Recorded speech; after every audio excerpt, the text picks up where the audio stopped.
Nanay, Ayun, tatay, mainit na naman guys. I miss you. Maglilinis tayo ng balkonahe mamaya.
Magulong kusina at ito po yung ano guys, yung munggo. So magluluto tayo ng munggo today. Kung tandaan nyo yung last vlog natin na yung pagpunta natin kay Kati at kumuha tayo ng gulay. So iboboil natin ito ng maigi and then ihalo natin po yun. So ito po siya guys. Ayan. Preskong-presko. Hiwain natin ito and then yun nga, ihahalo natin dyan sa ating munggo. Puno po ito kahapon guys, puno yan, puno hanggang sa taas. Kaso binigyan ko yung aking kapitbahay, ayan, natuwa siya dahil preskong presko. So ganyan po tayo kabait na kapitbahay. Sabi ko, galing sa kaibigan ko, kapipitas ko lang, sabi ko. So ayun, natuwa siya.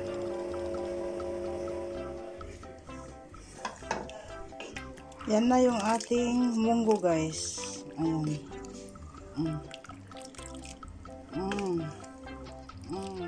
Ayun, mainit na naman guys. Maglilinis tayo ng balkonahe mamaya. Pero bago ang lahat, punta muna tayo dito sa kwarto ni Bunso. Ayan, ukay-ukay. Ayan. Nung nakaraang araw, nag-ukay-ukay tayo. Pumunta tayo sa ukay-ukay.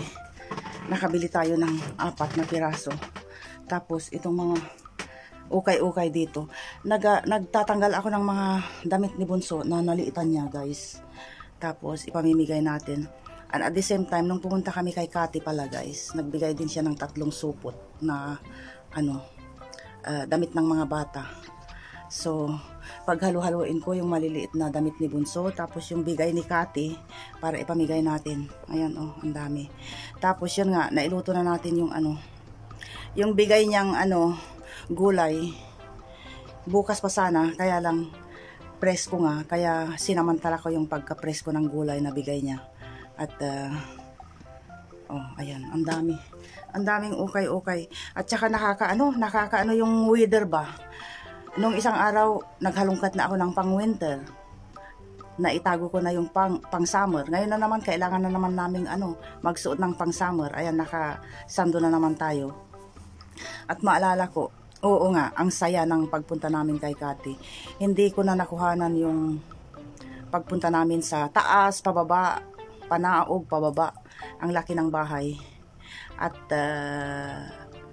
how to say, yun, habang naglilibot kami ni Kati, hindi maiwasang pag-usapan namin na yung bang,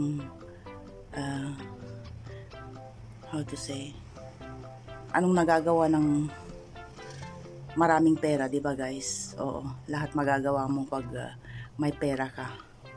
Ayun, may internet na. At saka ang hirap ng internet guys, nakakaburiri. Come and go ang internet. Parang sitwasyon lang dito sa Lebanon. On and off yung kaguluhan. So, yun. Okay kami guys. Okay kami. Malayo kami. Yung place pala ni Kati guys, bali nasa dulo sila sa kabundukan.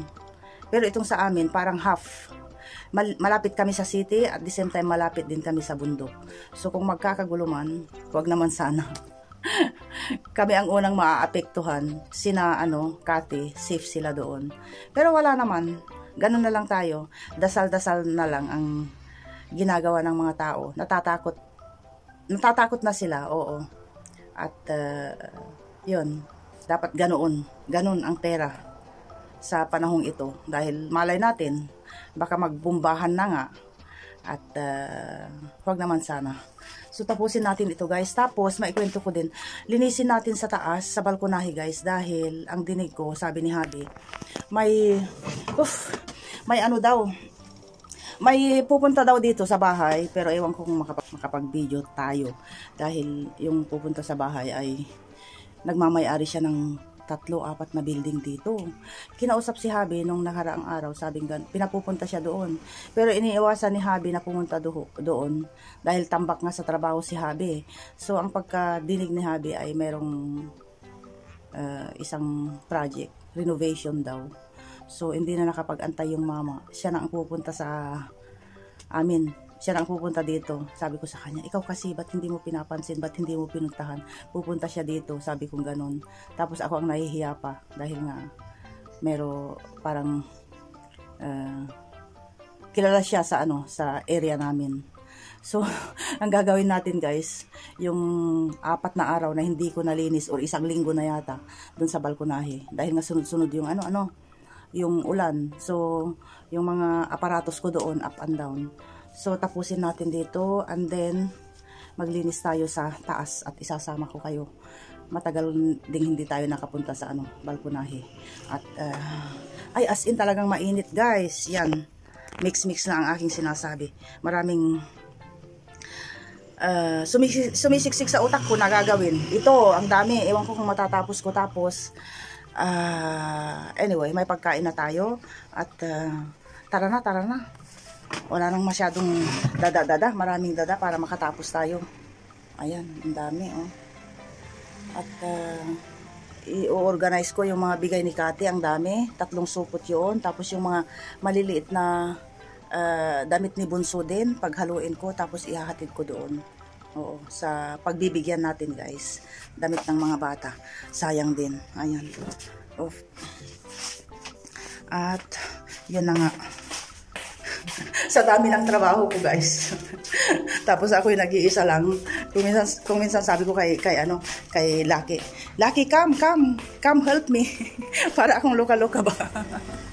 Na nagtatawag ng aking makakasama sa paglinis. Come help me, sabi ko kanina.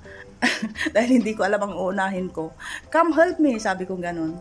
So, yun na yun guys. Punta tayo sa ukay-ukay and then punta tayo sa taas. So, yun na yun guys. Uy, agoy, it's summertime. Talagang summer, as in summer guys. So, banatan na natin. Ipakita ko sa inyo ang ginagawa ko dito guys. So, kinukuskus natin ito guys. Tingnan nyo, ang dumi. Ang dumi, doon. Ayan.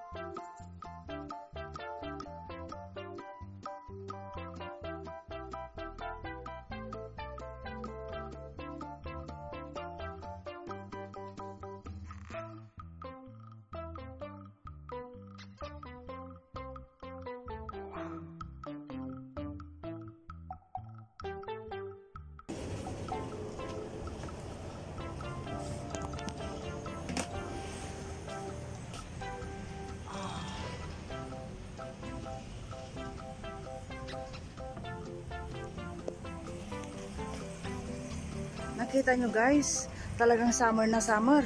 Yung tulo ng pawis ko, ayan oh, bongga. Magandang exercise po.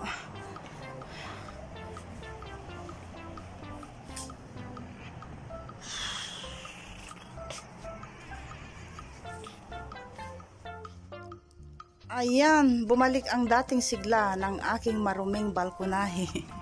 Tingnan nyo, 'di ba? Oh, ang init. ng araw. Tapos yun, nilagyan ko ng ano, diyan ako nahihiga pag ano, nanonood ako ng TV guys. Ayan, nilagyan ko ng ano yung dahil nga sa pag-ulan ng ilang araw, nilagyan ko ng plastic. So yun na yun guys, punta tayo ulit sa baba dahil hindi pa tapos yung ukay-ukay natin. So yun na yun guys, kita-kits tayo ulit sa susunod na ganap. Medyo mahaba-haba na. Agoys, basa yung ating singit guys. Maupo muna tayo. Tapos nakapag-end na ako ng vlog kanina sa taas. May naisipan lang akong sasabihin pala. Ay, ito yung picture nila nanay, tatay. Tingnan nyo guys, oh. Ayan. Ayan, oh. Di ba kamukha ko si mother dear? Rest in peace. Nanay, tatay. I miss you. And I love you. Ayan, oh. Ayan, oh. Kamukha ko si nanay, oh. Andyan. Tapos, nabasag yung ano kasi yung picture frame. Tapos, ito naman yung biyanan ko. And then, alam nyo ba guys na ano, ang nangyayaring, idugtong ko lang ito para naman may, how to say, may thrilled ang ating video para naman matuwa kayo. Dahil, yaw-yawan is life. Alam nyo ba guys na ang nangyayaring kaguluhan dito sa Lebanon, maraming natutuwa. Opo, maraming natutuwa. Dahil nga po yung grupo na sumasawsaw dun sa kabila. Yung grupong ito kasi guys, halos lahat ng bansa, karamihang mga bansa, ang ang tawag nila sa grupong ito ay isang grupo ng terorista. Pero para naman sa kanila, hindi sila terorista. Sila ay how to say,